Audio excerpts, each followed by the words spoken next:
Who doesn't love a good old Steam Next Fest? We get to play a bunch of upcoming games and don't have to put $1 down. Out of sight, my man. But there are a ton of demos during this Steam Next Fest, ranging from all genres of gaming, and even one that's a hybrid between a battle royale and a MOBA, which is pretty wild, and of course on this list. But picking just a few games to play can be a challenge in itself. And lucky for you guys, I played quite a few, but man am I exhausted. I managed to land on my top 5 favorite demos from this Steam Next Fest, as well as a few honorable mentions at the end, so make sure to stick around for those. Alright, so let's jump into this list. Starting us off at number 5, we have Jotunn Slayer Hordes of Hell. This is a really solid vampire survival style action roguelike game, with a lot of great features going for it.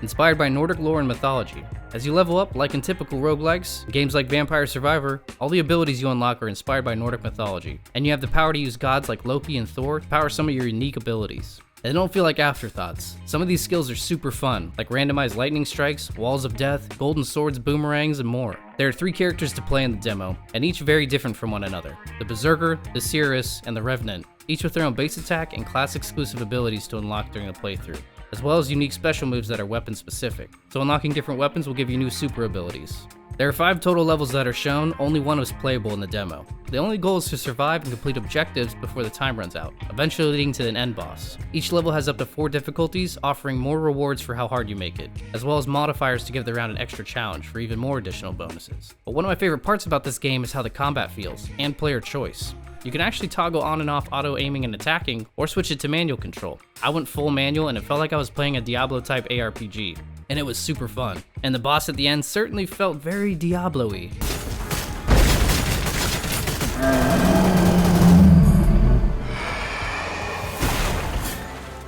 Next up at number 4 we have Windblown, a very cool and incredibly fast roguelike. And roguelikes are taking over the indie scene right now, and you can feel the competition is high. I had to have played at least more than 10 roguelikes in this Next Fest, and this one was definitely one of my favorites. Playing as random animals in this well-crafted, procedurally generated world high above the clouds. Just walking around feels great. It's super unique, and it pairs very well with the great background music. But besides the looks, what else makes this game so fun? Well, it's the combat. You'll come across different weapons as you play through a run, with 2 available weapons to use and swap whenever you find new ones, offering different types of combo styles when you pair them. You can combo each weapon together after chaining together light attacks, and a combo to release some seriously hard-hitting and individually unique abilities from lingering forward slashes, massive ground eruptions, teleporting behind enemies and backstabbing, and even shooting massive lasers from a crossbow. He's the best. I love it. It made combat always exciting and super engaging. And with the ability to basically teleport all over the map at lightning speed, gives speedrunners and those with short attention spans a wonderful place to spend a long time or just hop in for a quick run. Next up at number 3 we have Mandragora, a Metroidvania style RPG with souls-like elements. But the depth is a shocker for this being a platformer. With massive skill trees, 6 classes to choose from, fully customizable character as well as gear slots indicating a lot of loot to hunt down, and a bunch of collecting that I can only imagine leads to great crafting. This game is loaded, and it was kinda hard for me not to put this at number 1. But with a managed stamina bar and combat that requires some patience and learning of your enemy's attacks, this may not be for everybody. Regardless, between the combat and the deep RPG features, I really enjoyed this game's styling as well as the voice acting. They do a cool animated portrait for the NPCs you engage with. That really made the characters come to life, and with games like these, where you're panned out far from all characters and enemies, this was a really excellent touch that made moving about and talking to random NPCs very enjoyable. A great game that I am very excited to give a full playthrough when it releases. Next up at number 2 is Supervive. This is that MOBA battle royale I mentioned earlier. It leans more into the MOBA genre, with a lot of similarities to League of Legends, with unique heroes to choose from, all with different abilities that vary widely, as well as progressions similar to League of Legends and other MOBAs, like skills unlocking and increasing in power as you level up, as well as collecting gear pieces with different attribute modifiers like health, attack power, movement speed, and so on. But you aren't going head to head with another team, trying to push each other back into the other zone to win. Nope, for this one it's got the battle royale style, with closing in zone and strategic drop-ins, either solo, duos, or 4-man teams. Just like a battle royale, eliminate the enemy players and be the last one standing. But the PvE elements are incredibly important. With groups of mobs and base stations to take over, these will help you level up and find better gear, and outpower the competition. I'm having a ton of fun with this one, but fair warning, it definitely felt overwhelming at first. There's a lot of small details to learn and understand that can make even the basic understanding of how your hero plays and their abilities function feel daunting. So my suggestion to you guys would just to be play a few bot rounds and don't feel ashamed to make mistakes, and just understand how the items work and the world features. It gets really fun after the first few rounds, and you'll have plenty of moments of, oh, I get it. And finally at number 1 we have Spirit of the Samurai, another action platformer that definitely stood out from the rest. With an incredible art aesthetic and a surprising amount of cutscenes, makes this one of my favorites for many reasons. But the story was the most engaging out of all the games I played. Playing as a samurai defending your village from evil forces of Oni and the undead. The art design is a 2.5D stop animation. It feels like you're playing something straight out of Kubo, and I was loving every second of it.